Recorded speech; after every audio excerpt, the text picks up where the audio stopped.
Hey everyone. I've really been thinking about how important it is to weave in ethics in our day-to-day. Like we can't wait for that till we contribute to our charity or when we volunteer. We have to somehow weave it into business in our day-to-day lives, and it can be really confronting and tricky because it takes more thinking, it takes more potentially time, not when you get good at it, but well, even then it does. And I think that often ethics and morals get confined to religion.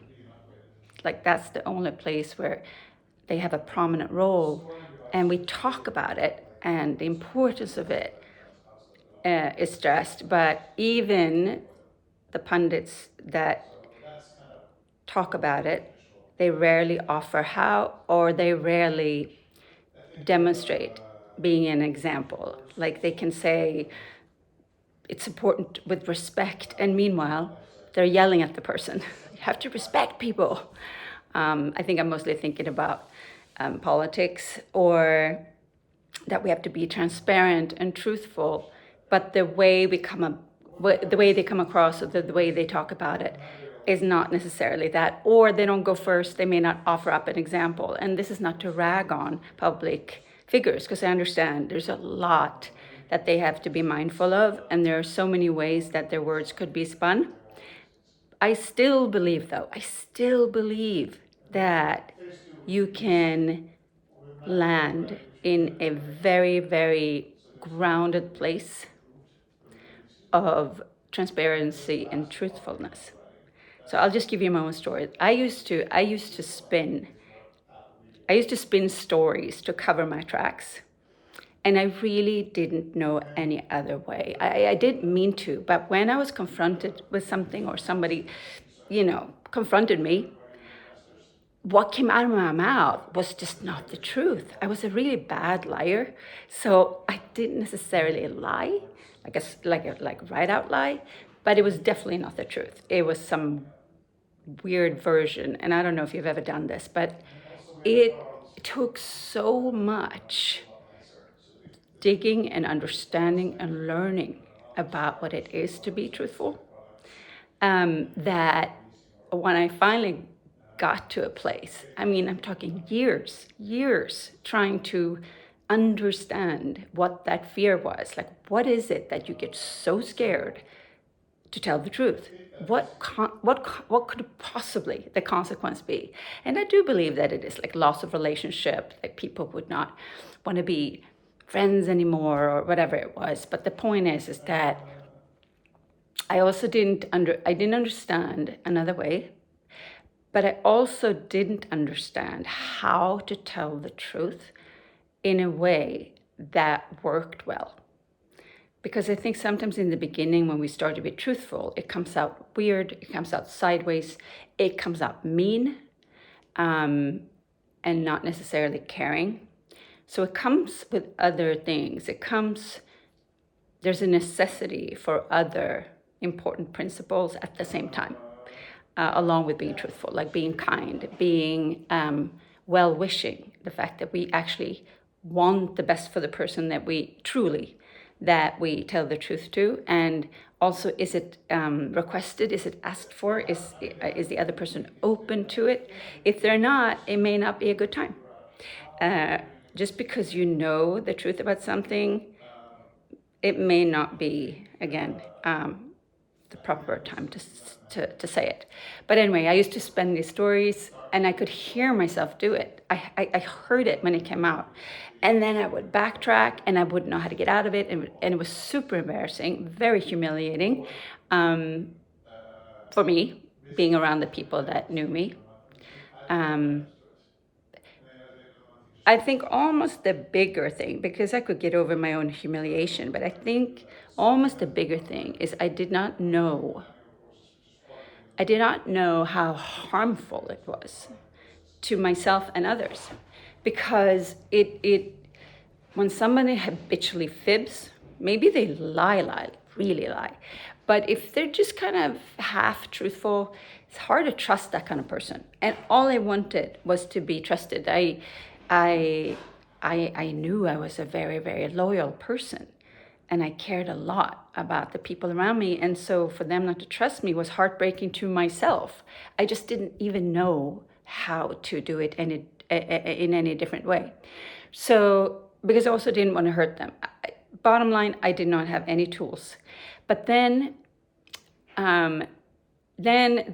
just to land in a few basic tenets around what I got to practice and learn, that actually has me no longer afraid to tell the truth and do it gracefully and do it when the time is right, most of the time, I hope, is really fully understanding the benefit and value and growth opportunity for all relationships, including the one with ourselves, in digging deep into what it is to be truthful. Because you can be truthful with your speaking, but you can also be truthful in character. And that's almost more, that's almost a place where we have even less training. Like, how do you, again, if you don't turn to religion, how do you strengthen your character? How are you an authentic human? Because people can pick up on that.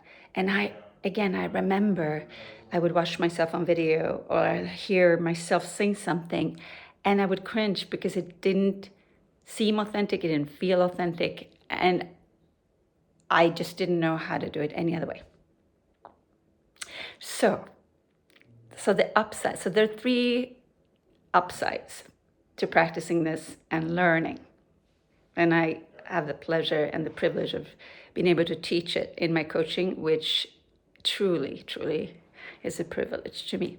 But so what I teach and how it changes how you lead your life and even in your business is it gives, as you practice this kind of truthfulness, it really has you become an authentic communicator. Like, you start to speak in a way that people they feel in their gut, yes, that's right, that's true. A little footnote on it, there are some people, there are individuals who happen to be extremely charismatic, who can say things in a way that it seems truthful. So you have to be discerning. You have to be discerning, because it really can be that some people are extremely convincing and they may not be truthful. So you have to be a little bit, I just needed to give a caveat on that. However, you will find a few rounds in, like if you question a person like that, if you ask some poignant questions, it will unravel. Eventually, it will unravel when they have to defend what they're saying, or when there's not a logical answer to your questions. Then you know that it's not quite on the up and up. Anyway, I want to get back to what you really like, the benefits, what arises once you dare to take the leap and examine and really dare to begin to speak what you're thinking. So you practice and get really good at authentic communication and being just authentic, which people really respond to, like I said before. And it makes your relationships really much deeper than they were. And given I have such an international crowd, my best friends are scattered all over the planet.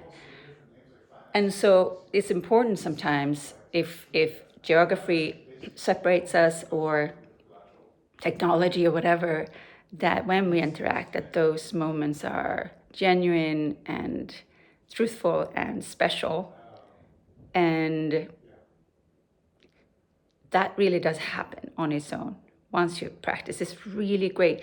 Sometimes when people are worried about public speaking or anything like that, and they're worried about what to say, like what should I say, and they're trying to find the right words, the magic trick really is if you first have meditated and landed in this intention of being authentic and reaching someone and caring about the relationship, the right words come.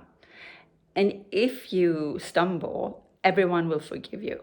But most of the time, you have to worry less about the words that come out because they are a natural outcome of your intention. They're a natural fallout of what you intended to communicate. So that's the first gift you get. Once you do the hard work, once you do the hard work and practice of speaking your truth over and over and over again, and doing poorly at first, like we do with everything we're not good at, eventually you get some goodies. And one is that being authentic when you talk to people and they appreciate that. And another one is it truly, and it is not just like in your speaking, like exploring the depths of truthfulness, and that is truth in word and character. It strengthens your integrity, your moral integrity,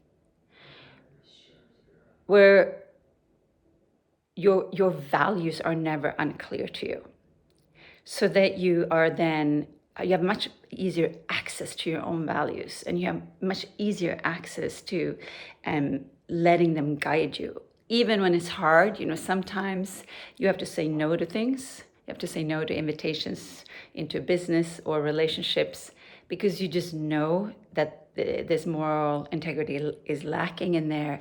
And it might be so tempting for various reasons, emotional reasons, monetary reasons, and to decline when you just can't go against your own values is much easier when you have that access, much, much easier. And then the third thing is that your ability to make sound decisions. If you run a business like myself or several businesses, and you run a household, you might have to make many decisions fast. Not just might, you will. You have to make many decisions in a day, and sometimes they have to be made quickly. And the more you've practiced mindfulness, the more you're kind of ahead of the curve when it's time to make a decision. In other words, it becomes natural to you to take a moment, even a moment. Because sometimes, like my old spinning the truth, it just came out, it's just reactive. That even when you have to make a decision, you've trained yourself to take that split second beforehand, just a split second before you decide on what to do and communicate that. And that could be the difference between a really good decision and not a good decision, or a brilliant decision and a good decision. So I find that that's another place where you'll begin to trust yourself more. Now, of course, I can just sense that what I'm leaving you with is just one big question called how? How? Well, you can get a coach, but I'll give you some things you can go right away, because I think it's important too. If any of this resonates with you, to leave you with something you can actually do. So here's something you can do today. You start a little list, have it next to you, have it on your desktop, and begin to just take down the things that are yet to be said. Like there are things that you should be saying, and it comes up now and then. Oh, I really should be saying that thing. I really should. I haven't said that. I haven't addressed it, or I haven't dared to say it, or I meant to, but I didn't have time. All of those, just like a big old dump, like get them down. Like, what is it and to whom? Because that, in some ways, is your first step to free yourself up in being authentic, even with that person. Because if you're walking around with a bunch of unsaid things, sometimes it could be that you no longer need to say them, but you won't know that until you take them down and then decide. It's very hard to decide that in your head. Like you have it in front of you, and that way you'll have a better chance of making the right call, which if this particular communication is still important or not to communicate. So that is a definite to do. That's a takeaway. That's something that you can take with you and even start as you finish watching this video. So I hope that that gave you a little bit about the topic of exploring the depths of truthfulness.